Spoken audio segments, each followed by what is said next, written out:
Welcome back to my channel. My name is Carly, and if you don't know who I am, I have celiac disease and recently diagnosed IBS, and I'm currently in the reintroduction phase of doing the low FODMAP. Now, if you have seen some of my recent videos, I have been on this journey for so long. Literally so long. There's a few different factors in here. However, in this update, I would just like to start off with, I think I finally cracked the code. I think I finally did it. I finally have felt so stable since my last update when I was telling you guys about fixing my sleep schedule. It has been another week gone by since then, maybe 2. I can't remember if I did an update last week. I don't think so. The sleeping schedule has been perfection. So I'm trying to go to bed at like 11:30 sometimes, and then I get up at 7, I take my medication, I go back to sleep, or I just lay there until like 7:30. Sometimes if I stayed up till midnight by accident, things happen. Sometimes, you're up till midnight, whatever. I'll just sleep till 8 o'clock. And then I get up, and I have felt really amazing doing that. My thing is if I'm up earlier and start eating earlier. So the only thing I've noticed is, so I've been like stable, like the same, like my stomach has been so amazing. And I kept it to my very much elimination diet part of low FODMAP for a while there while I was fixing my sleep schedule, because I was just, it took me a good 14 days. If you ever want to change your sleep schedule, it will take you at least 2 weeks, like at least, okay? After 2 weeks, I was like, oh my gosh, I'm like actually feeling good. I'm having more energy. I'm feeling like I can go to bed earlier. Like the going to bed earlier has been my biggest struggle, honestly.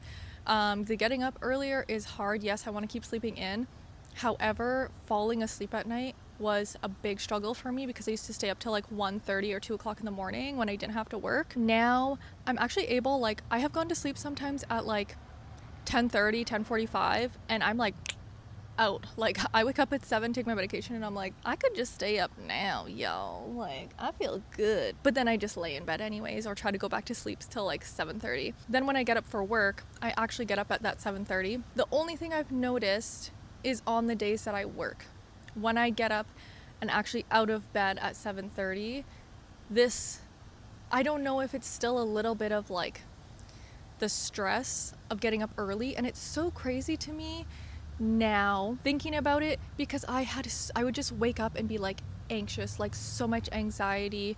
Eating breakfast, I would just be like so anxious, and like just to do anything in the day, and I'm like, I don't feel like myself. I just feel like depressed. Like I don't know what I'm doing with my life anymore. Hence why like this video is probably going to be, this was filmed July 7th, and you're probably going to see this video in the end of August, if not later, because if you've watched all of my videos, maybe I'll post more than once a week, because I have just been struggling so much, switching my sleep schedule for exactly 2 weeks, and then kind of maybe like a couple days after, it was really, really hard. Like I felt sick a lot of the time. I felt like I had no energy. I felt like I couldn't eat enough.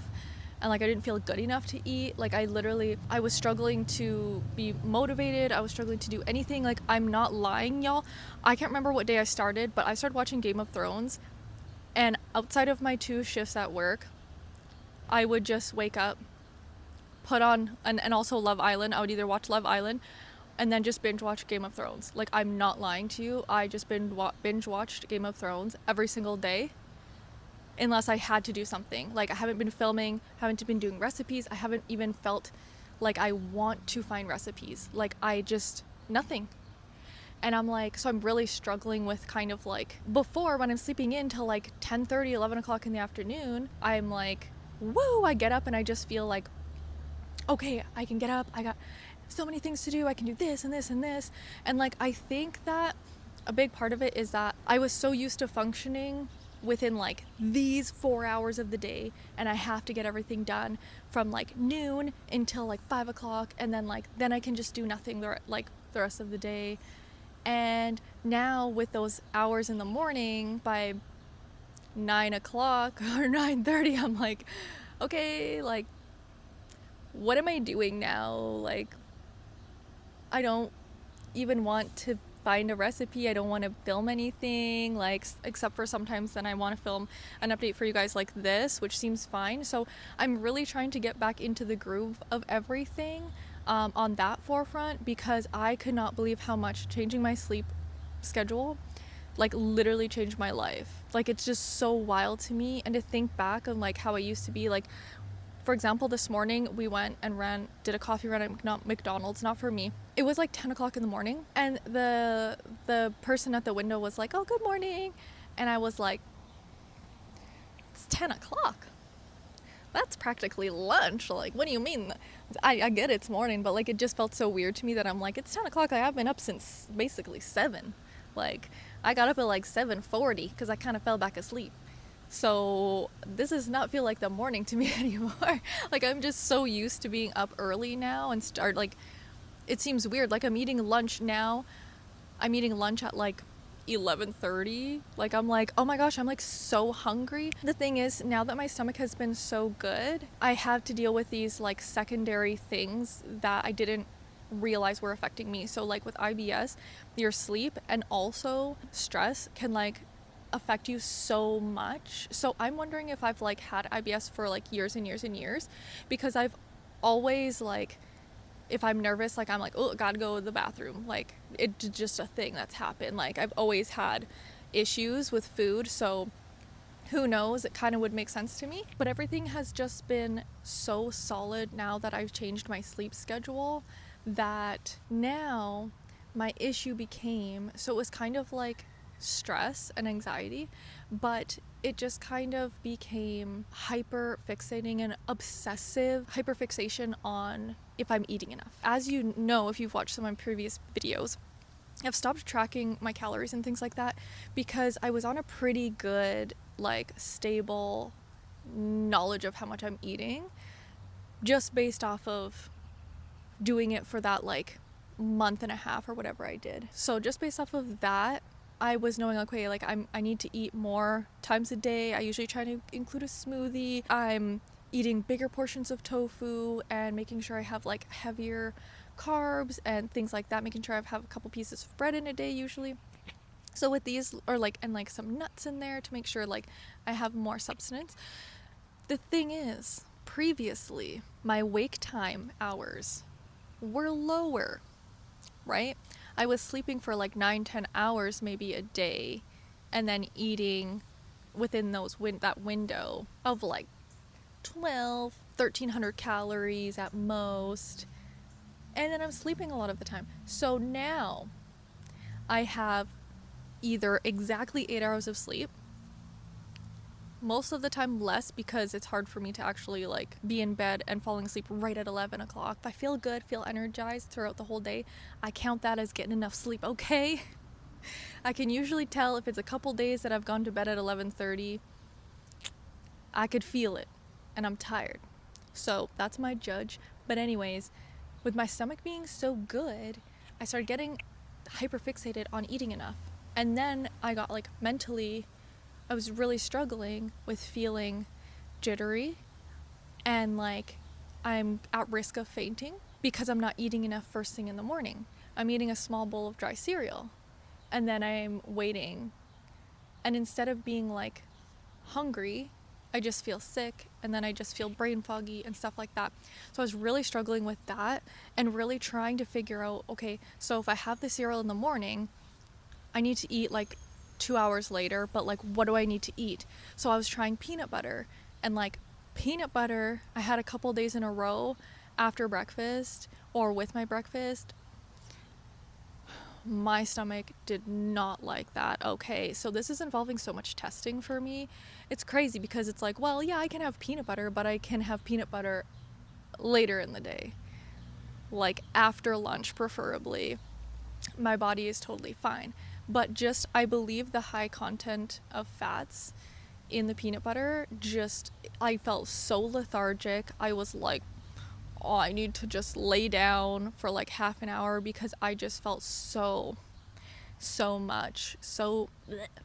So anyways, doing some research, I think it's called the gastrocolic effect. So a lot of time with IBS, this is what happens in the morning. So you wake up and then your stress, your cortisol just goes up when you wake up, and then all of a sudden that triggers your gastrocol, I think I'm saying it right, reflex, which means your gut just starts bring, and then you got to go to the bathroom. So I was struggling a lot with this during my switch in sleeping pattern. I would wake up and then I'd just have so much anxiety and my stomach would start turning, and I'm just like, just get it together. Just keep it in. You don't need to do this. Okay. So I was struggling a lot with that. And then just having to like go first thing in the morning and it be like just straight water, y'all. And I was like, this is not healthy. I can't be getting up every single day. Like, I believe in my last update, it was every single day that I was getting up and this was happening.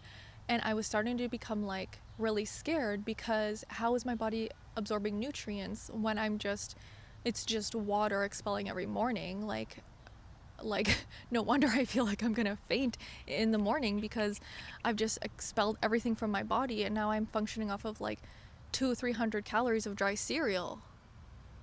So there's been a lot of different things that I've had to work my way through to figure out, and I'm so happy. Finally, I feel like I'm on the other side of things. My anxiety has just gone like so far down. I feel so much better. Like my stomach feels really good. I hardly even have like issues with gas right now, which was a thing that was happening a lot before. Either in the every morning I would be laying in bed kind of like and having gas, or like at night after dinner time a little bit. So that has been something that has actually like pretty much gone away, which is super nice. So I think my system has finally gotten the picture that I've trying to be doing, that this is the routine and it's going to be the same every single day. When you don't feel good and then you're nervous about everything and your cortisol is super high and nothing is the same, it's like so easy to just try to like hole yourself into a little cave and just like be a gremlin and like don't do anything because everything sucks, and I feel bad doing anything and I feel bad eating anything, and I just want to lay here and just binge watch Game of Thrones which by the way I did finish, and now that I have nothing to binge watch, I'm like, what am I doing with these extra hours?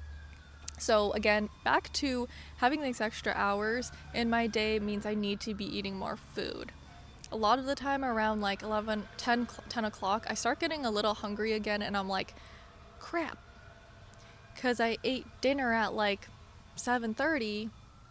Now I'm hungry, so I've gotten on this schedule of eating every few hours, just something small. And I've also, in the beginning, I was just telling myself, because I was struggling eating like larger portions, and I would just get like, sometimes I would just get hit by this like food anxiety and be like my body's just like, whoa, like stop eating right now, like just stop, I can't do this. And then I'm like, it's literally dinner time, I'm just sitting at my dinner table trying to eat, like I haven't eaten anything weird. I have slowly been like, no pressure. So that's part of why I was just binge watching Game of Thrones, because I was just trying to make my life as easy and no pressure as possible. Hence why I'm also not pressuring myself to be posting online, because I just needed to be the least stressful, least pressure type of lifestyle while I figure this out. Hence being a cave gremlin. And you know what, now I'm feeling really good. And I actually feel like I can go for runs, go to the gym, go do stuff. So I was just making sure I'm eating something, and that something can be small. And then in another hour or so, if I start feeling hungry, if I start feeling anything, like I'll just eat something small again. So usually by lunchtime, I eat some lunch. Even if I only eat half of it, that's fine. And then the rest of the day, I actually feel pretty good until supper time. So I was like, you know what, no pressure. If I can only eat half my lunch today, I'm just gonna eat half my lunch, and that's gonna be okay. I'm not gonna stress about it. So, and same with breakfast. If I can just have a small bowl of cereal, that's fine. You know what? I'll make sure I have snacks. I'll make sure I have some bread or some toast or even some tofu a couple hours later. Like, just plan ahead that I have snacks in the house and I'm ready and prepared to eat. After doing that for a while now, I have gotten more accustomed to eating and I'm able to eat more. Now, fast forward to right now, I'm eating like every few hours, but I do notice now I must be eating more because I have been fine having breakfast, like having my dry cereal at like 8 o'clock or 8:30, and then lasting until like 11:30 and actually being like okay, but like I know I need to eat, but it's not like panicky, like I feel jittery, like I'm gonna lose it. So I think my body's becoming accustomed to actually eating every few hours and just feeling like keeping that baseline of calories at a certain level. I'll give you an example for today because I also now have been reintroducing like a bunch of other stuff that I kind of cut out. So like I've brought my blueberries back in, I've brought in small amounts of broccoli back in. I'm just doing these small things. Like I'm starting to eat coconut yogurt and I wasn't doing that before. So I'm just like, okay, now that my stomach seems like pretty solid, let me just skip ahead back to where I was and all the things that I was eating. I haven't tried like some other things that I ate before that I trialed, like the blackberries and the beans. I haven't tried those, but something that I found for myself, I'm like, okay, if I need that snack, we can have a banana, we can have some bread. Something else is this weekend I did like several days in a row and I actually froze some too.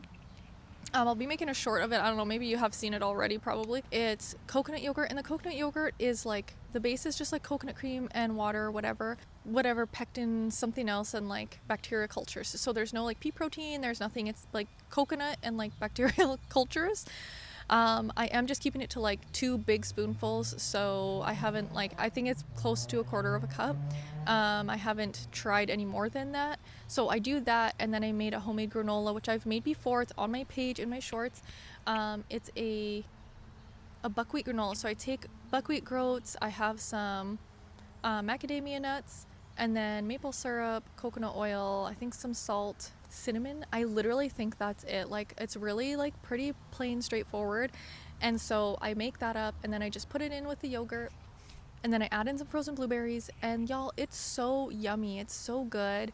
And like it's very high in fat. Like I used ChatGPT to tell me what the nutritional facts are for it is, and it's pretty high in fat because of the yogurt and the nuts and coconut oil obviously, but for some reason it doesn't bother me. So I don't know what it is about peanuts that's bothering me so early in the day, but if I have this yogurt and granola mix, or maybe it's the fact that I'm having it with the buckwheat groats in it, I feel great. And with that much, it's around like 320 or 350 something like that calories, and I'm 100 calories, and I'm like, that's a pretty good snack, because if my breakfast is 300 something and this is 300 something, that's like, now I'm hitting over 600 calories before lunch, and that's way better than what I was doing before.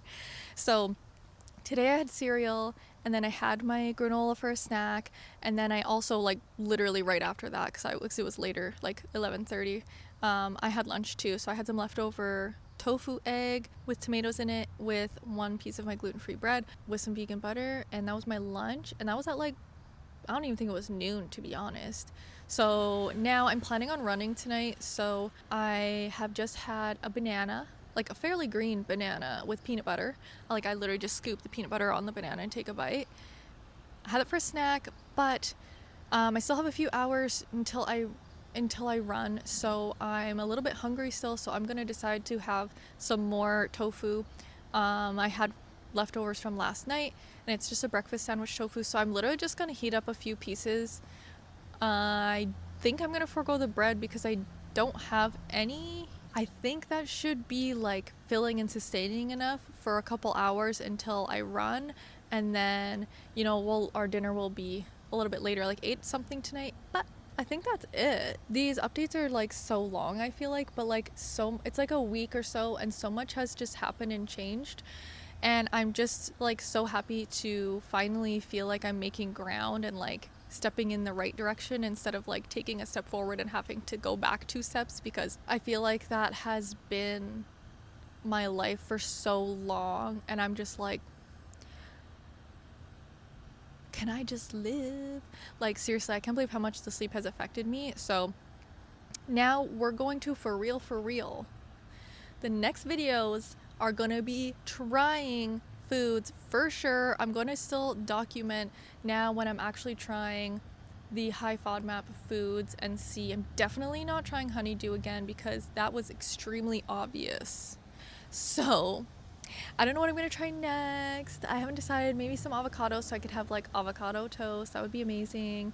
But I still have decisions to make. I'm still stuck on the cashew milk, and everything else has pretty much been the same. I eat a ton of strawberries, and that seems to be fine. The bananas, and up until they're like not, I can, if they're any type of brown, it's a no. But when they're yellow, they seem to still be okay.